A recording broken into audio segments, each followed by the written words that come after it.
నాయుడు గారి నాయకత్వం. జోహార్ అన్న ఎన్టీఆర్, జోహార్ అన్న ఎన్టీఆర్. నానా ఇక్కడ చంద్రబాబు నాయుడు గారి నాయకత్వం ఒకటే ఉంటుంది.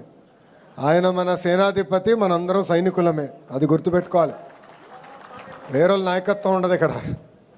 ఉన్నోద్యోగం పీకిచ్చేటట్టున్నావు స్వామి. అందరు ఫోన్ల కింద పెట్టండి కొంతసేపు.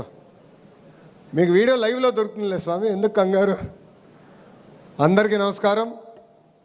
ఈ సమావేశానికి విచ్చేసిన మీ అందరికీ నా కంగ్రాచులేషన్స్. ఇది నేను ఎందుకు చెప్తున్నానంటే, పార్టీ అంటే కమిట్మెంట్ ఉన్నవారు కనుకనే ఈరోజు పార్టీ కమిటీలో మీకు మేము బాధ్యత కల్పిస్తాం జరిగింది. ఇక్కడున్న మిమ్మల్ని అందరినీ ఒక ప్రశ్న అడగాలనుకుంటున్నా.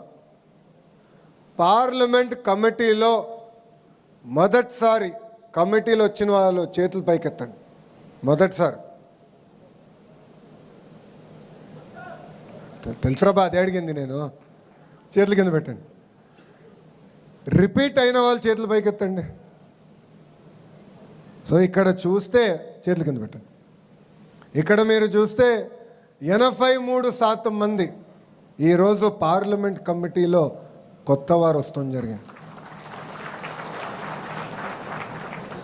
నేను అనేక సార్లు చెప్పాను, సీనియర్ని జూనియర్ని నేను సమానం గౌరవిస్తా, పనిచేసే వాళ్ళని నేను ప్రోత్సహిస్తానని చెప్తాం జరిగింది. దానికి ఈరోజు మీరు ఒక ఉదాహరణ. దేశంలో అనేక ప్రాంతీయ పార్టీలు ఉంటాయి. ఆ ప్రాంతీయ పార్టీలు ఒక్కసారి ప్రతిపక్షంలోకి వస్తే ఎలాంటి ఇబ్బందులు ఎదుర్కొంటాయో మనందరం చూస్తాం జరిగింది. నేను ఎన్నోసార్లు చెప్పా, విశ్వవిఖ్యాత నట సార్వభౌమ స్వర్గీయ శ్రీ నందమూరి తారక రామారావు గారు ఏ ముహూర్తంలో ఈ పార్టీ స్థాపించారో నాకు తెలియదు, కానీ భారతదేశంలో ఏ పార్టీకి లేని కార్యకర్తలు ఒక తెలుగుదేశం పార్టీకే సొంతం అవుతారు. మన బలం బలగం మన కార్యకర్తలు. మనం ఆనాడు చూసాం, ఒక పుంగనూరు నియోజకవర్గంలో ఒక తాత నామినేషన్ వేసేదానికి వెళ్తే ఆ పత్రాలు లాక్కునేదానికి ఆనాటి పాలకులు ప్రయత్నించారు. మీసాలు మెలేసి తొడగొట్టి రా బిడ్డ రా అన్న అంజిరెడ్డి తాతనే నాకు స్ఫూర్తి. మంజుల గారిని చూసాం. మాచర్ల నియోజకవర్గంలో ఆమె పోలింగ్ బూత్ దగ్గర కూర్చున్నారు. వైకాపా నాయకులు ఆనాడు ఆమె పైన దాడి చేసి రక్తం కారుతున్నా కూడా చివరి ఓటు పడిన తర్వాతనే ఆమె ఆసుపత్రికి వెళ్ళింది. పక్కనే విజయవాడలో చూసాం, కొంతమంది రౌడీలు మన గాంధీ గారి పైన దాడి చేసి ఆయన కంటి చూపు పోయినా జై తెలుగుదేశం అని నిలబడ్డారు. పల్నాడులో చూసాం, తోట చంద్రయ్యని చూసాం. మెడపై కత్తి పెట్టి వాళ్ళ నాయకుడు పార్టీకి జై చెప్పమంటే జై చంద్రబాబు జై తెలుగుదేశం అని ప్రాణాలు కోల్పోయారు. ఇది మనందరం గుర్తుపెట్టుకోవాల్సిన అవసరం ఉంది. మడమ తిప్పుతాం, మాట మార్చుతాం, మన బ్లడ్లోనే లేదు. ఈరోజు సంక్షేమ కార్యక్రమాలే దేశానికి పరిచయం చేసింది తెలుగుదేశం పార్టీ. 1983 నుంచి మన అద్భుతమైన సంక్షేమ కార్యక్రమాలు చేస్తున్నాం. 2 రూపాయలకి ఆనాడు కిలో బియ్యం కానీ, జనతా వస్త్రాలు కానీ, మహిళలకు ఆస్తుల్లో సమాన హక్కు కానీ, పటేల్ పట్వారీ వ్యవస్థ రద్దు చేస్తాం కానీ, ఇలా అనేక సంక్షేమ కార్యక్రమాలు అన్న ఎన్టీఆర్ తీసుకొచ్చారు. అన్న ఎన్టీఆర్ని స్ఫూర్తి తీసుకుని సంక్షేమ అభివృద్ధి జోడెద్దుల బండిగా ముందరికి నడిపిస్తున్నాడు మన నాయకుడు చంద్రబాబు నాయుడు గారు. ఈరోజు భారతదేశంలో అభివృద్ధి సంక్షేమానికి ఒక బ్రాండ్ అంబాసిడర్ ఉన్నాడంటే అది 3 అక్షరాల పేరు, ఒక సిబిఎన్ మాత్రమే. ఆయన ఎప్పుడు ఒక ట్రెండ్ సెటర్. 75 సంవత్సరాల వయసు అయినా నేను నవ్వుతా చెప్తా ఉంటా, ఆయనలో 3 25 సంవత్సరాల కుర్రోళ్ళు ఉన్నారని. ఒకరు కాదు, 3 ఉన్నారు ఆయనలో. ఇప్పటికీ పరిగెడతారు. జనరల్గా ఇంత కష్టపడుతున్నారు. నిన్న 26వ తారీఖు రిపబ్లిక్ డే సాయంత్రం పూట కొంచెం ఫ్రీగా ఉంటారంటే 3 రివ్యూ మీటింగ్లు పెట్టుకున్నారు. దాంట్లో ఒకటి పార్టీ మీటింగ్. అంటే ఎప్పుడూ ప్రజలకి సేవ చేయాలి, కార్యకర్తలకు అనేక పనులు చేయాలని ఆలోచించే వ్యక్తి మన నాయకుడు చంద్రబాబు నాయుడు గారు. ఆయన ముందు చూపుతో మనందరిని నడిపిస్తారు. 1995లో ఆయన ఐటీ రంగం తీసుకొస్తానంటే ఆనాటి పాలకులు ఎగతాళి చేస్తూ కంప్యూటర్ అన్నం పెడుతుందా అన్నారు. అదే పాలకులకు చెప్తున్నా, ఈరోజు వెళ్ళి ఒక్క సైబరాబాద్ని మీరు చూడండి.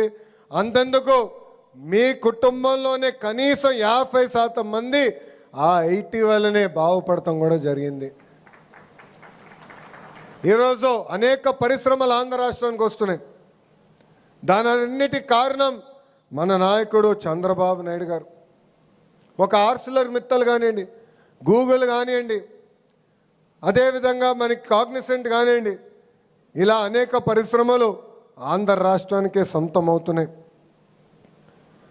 మన నాయకుడు సంక్షేమ అభివృద్ధికి బ్రాండ్ అంబాసిడర్ అవుతే ఒక టీమ్ 11 ఉందండి. టీమ్ 11. ఆ టీమ్ 11 దేనికి బ్రాండ్ అంబాసిడర్ తెలుసా? కల్తీ నెయ్యి, కోడి కత్తి, కల్తీ మద్యం. ఇది మనందరం ఒక్కసారి గుర్తుపెట్టుకోవాలని ఈ సభాముఖంగా కోరుతున్నా. వస్తున్నా, అన్నిటికి వస్తున్నా. ఎందుకు కంగారు స్వామి? సగం స్పీచ్ కూడా అవ్వలేదు. మన ఎన్నికల ముందల హామీలు ఇచ్చాం. దాంట్లో మొదటిది పెన్షన్. మీరు చూస్తే భారతదేశంలో ఏ రాష్ట్రంలో ఇవ్వని విధంగా వృద్ధులకి 4,000 రూపాయలు పెన్షన్ మనం అందిస్తున్నాం. వికలాంగులకు 6,000 రూపాయలు ఇస్తున్నాం. బెడ్కే పరిమితం అవుతే 15,000 రూపాయలు మన ప్రభుత్వం అందజేస్తుంది. ఈ ఒక్క కార్యక్రమం ద్వారా సంవత్సరానికి 30,000 కోట్ల రూపాయలు ఈరోజు కూటమి ప్రభుత్వం ఖర్చు పెడతాం జరుగుతుంది. ఇది ఒక కార్యక్రమం. రెండోది స్త్రీ శక్తి. ఈరోజు మహిళలందరూ ఆంధ్ర రాష్ట్రంలో ఎక్కడికి వెళ్ళాలన్నా ఆర్టీసీ బస్సులో ఉచితంగా ప్రయాణించే హక్కు కూడా మనందరం కల్పిస్తాం జరిగింది. ఇంకో పక్కన దీపం పథకం. దీపం పథకం ద్వారా ఇప్పటికీ మనం 2 విడతలు మనం ఉచితంగా గ్యాస్ తీసుకునే వాళ్ళకి మనం డబ్బులు కూడా వేస్తాం జరిగింది. మిగతాయి కూడా త్వరలో మనం వేయబోతున్నాం. ఇంకో పక్కన అన్నదాత సుఖీభవ కింద 2 విడతలు కేంద్ర ప్రభుత్వం ఎప్పుడైతే డబ్బులు రిలీజ్ చేస్తున్నామో దానికి మనం డబ్బులు జోడించి రైతులకు అందజేస్తామని చెప్పాం. అంటే ఇచ్చిన హామీలన్నీ ఒక పద్ధతి ప్రకారం మనం నిలబెట్టుకుంటా ముందరికి వెళ్తున్నాం. ఇంతేకాదు, యువగలం కింద 20 లక్షల ఉద్యోగాలు కల్పిస్తామని ఆనాడు మన హామీ ఇచ్చాం. మన ప్రభుత్వ అధికారంలోకి వచ్చిన 150 రోజుల్లో ప్రతిపక్ష పార్టీ 200 కేసులు వేసిన డిఎస్సి పూర్తి చేసి 16,000 మందికి మనం ఉద్యోగాలు కల్పించాం. 6,000 మంది పోలీస్ కానిస్టేబుల్ పోస్టులు మనం భర్తీ చేశాం. ఈరోజు పెద్ద ఎత్తున పెట్టుబడులు తీసుకొస్తున్నాం. భారతదేశంలో 100 రూపాయలు పెట్టుబడులు వస్తే దాంట్లో 25 రూపాయలు మన రాష్ట్రానికి ఈరోజు వస్తుంది. అంటే సంక్షేమ అభివృద్ధి 2 కలిసికట్టుగా ముందరికెళ్ళాలి. చేయాల్సి ఉంది. అన్నీ మనం చేశానని చెప్పట్లేదు. రోడ్లు కూడా మనం గుంతలు పూడ్చాం. 5 సంవత్సరాల వాళ్ళు ఒక్క గుంత పూడ్చలేదు. గుంటలు పూడ్చేదానికి 2,000 కోట్ల రూపాయలు మనకు ఖర్చు అయింది. మళ్ళీ వర్షాలు పడిన తర్వాత గుంతలు పడినాయి, అది పూర్తి చేస్తున్నాం. ఇంకా రోడ్లు వేయాల్సిన అవసరం ఉంది. మిగిలిన సంక్షేమ కార్యక్రమాలు కూడా అమలు చేయాల్సి ఉంది. కానీ మనం చేసిన కార్యక్రమాలు చెప్పుకోవాల్సిన బాధ్యత మనందరిపైన ఉంది. ఒక పెన్షనే ఉదాహరణ. అసలు ఆంధ్ర రాష్ట్రానికి పెన్షన్ తీసుకొచ్చిన వ్యక్తి అన్న ఎన్టీఆర్. ఆనాడు 30 రూపాయలతో పెన్షన్ ఇచ్చారు. ఆ పెన్షన్ 2014లో 200 రూపాయలు. చాలని 200 రూపాయల పెన్షన్ని మన ప్రభుత్వం 1000 రూపాయలు చేసింది. కరెక్ట్గా 2019 ఎన్నికల ముందల హామీ ఇవ్వకపోయినా 1000 రూపాయల పెన్షన్ని మనం 2,000 రూపాయలు చేసాం. గత ప్రభుత్వం 1000 రూపాయలు పెంచడానికి 5 సంవత్సరాలు తీసుకుంది. కానీ అదే మన ప్రభుత్వ అధికారంలోకి వచ్చిన మొదటి 100 రోజుల్లో 1000 రూపాయలు పెన్షన్ పెంచాం, 4000 రూపాయలు ఈరోజు మనం చేసాం. చెప్పాలి,